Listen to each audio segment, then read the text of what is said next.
Muy bien, chicas. Después de haber escuchado qué es negociar, el término de negociación, ¿ustedes qué pueden traer a la mente con la palabra negociación? ¿O realmente cómo lo aplican ustedes en su vida real? Quizás tú, Milagros, podrías comentarnos algo, en alguna experiencia de vida tal vez. Yo creo que el negociar es la capacidad que las personas tienen para llegar a un acuerdo, ¿no? Y es básica la comunicación, como tú habías dicho. Cuando uno está, obviamente, en un centro laboral, todo el tiempo negocia, todo el tiempo.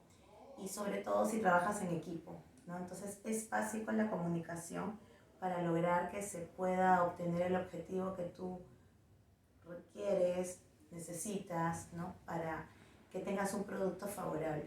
Pero ¿qué pasaría si tu jefe viene y te impone las cosas, como muchas veces pasa? Porque simplemente te tiene que decir, oye, queremos el objetivo tal, que las ventas tantito, o que el resultado tiene que ser esto y no el esperado. ¿Qué les dices tú? Realmente ahí tú tienes que aplicar lo que es la asertividad, ¿no? Saber recepcionar el mensaje que te está brindando el jefe y obviamente si tú eres parte del equipo, tú tienes que ver cuáles son los objetivos que te están planteando. Entonces también tú como persona tienes que tener la capacidad para poder interpretar el mensaje de tus jefes inmediatos y saber identificar cuáles son los objetivos que se van a lograr, ¿no? De la forma que te lo digan, obviamente ya escapa de ti, pero de ti sí depende cómo tú recepcionas ese mensaje y lo que puedas lograr junto con tu equipo de trabajo. Eso es lo que yo pienso, Tú, no sé si Karen, lo pones en ¿estás práctica. de acuerdo con Milagros o piensas o discrepas de ella? Sí, o sea, sí, total de acuerdo. En mi caso, por ejemplo, eh, como se dice, en todo momento negociamos y en mi caso, en el momento laboral, cuando queremos realizar un proyecto arquitectónico, siempre usamos el diálogo en grupo, sí, y olvidando de las jerarquías, de repente quién sea el jefe o el arquitecto o el ingeniero o los diseñadores, siempre nos agrupamos, dialogamos y llegamos a una conclusión y así sale a flote el proyecto, ¿no? Y siempre de manera que lo más importante es prima la comunicación, el diálogo y el respeto, ¿no? Respeto. Sí, estoy de acuerdo con ustedes dos, pero muchas veces las cosas no son como tal. Quizás en sus centros laborales tienen la capacidad de poder llegar en eso, porque muchas veces son muy castrenses las operaciones en las que se pueden dar, en donde básicamente el diálogo pasa a ser una orden o unas palabras imperativas, donde tú ya no tienes voz ni voto. Algunas veces les ha tocado algún tipo de jefe, yo que sé, superior, que haya tenido ese tipo de comportamiento arrogante, o simplemente decirte, ¿sabes qué? Lo haces y punto. ¿A costa de qué? No me importa.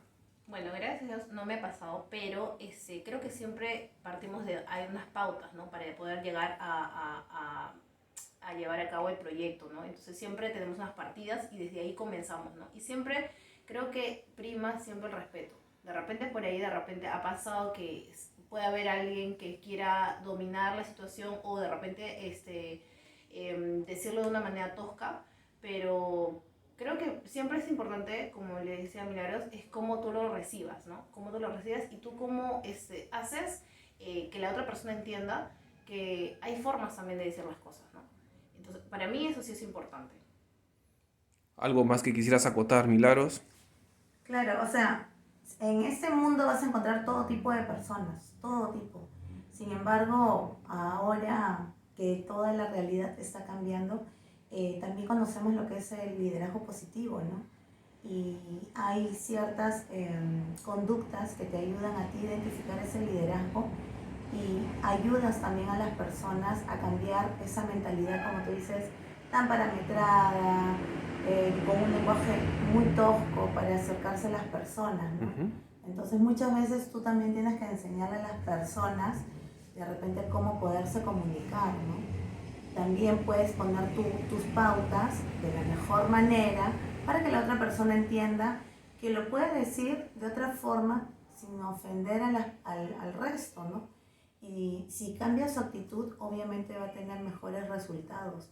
Las personas van a estar mucho más contentas con lo que la persona le propone, ¿no? Entonces, mucho también, como te digo, mucho también depende de la persona. Pueden haber muchas personas explosivas, renegonas, fastidiadas, Porque tuviesen un mal día de repente. o de repente un mal día y no tienen cómo canalizar esa emoción. Y lo primero que hacen es agarrársela con las personas que están a su alrededor, porque quieras o no, con las personas con que trabajas, convives 8 horas con esas personas. Entonces, muchas veces como las tienes cercanas, pues a veces no tienes el lenguaje, la forma, la manera de cómo llegar y gritas, explotas, ¿no? Pero si tú tienes de repente una mejor inteligencia emocional que ella le puedes transmitir, que podría ser de la mejor manera sin la necesidad de gritar, de renegar, etc.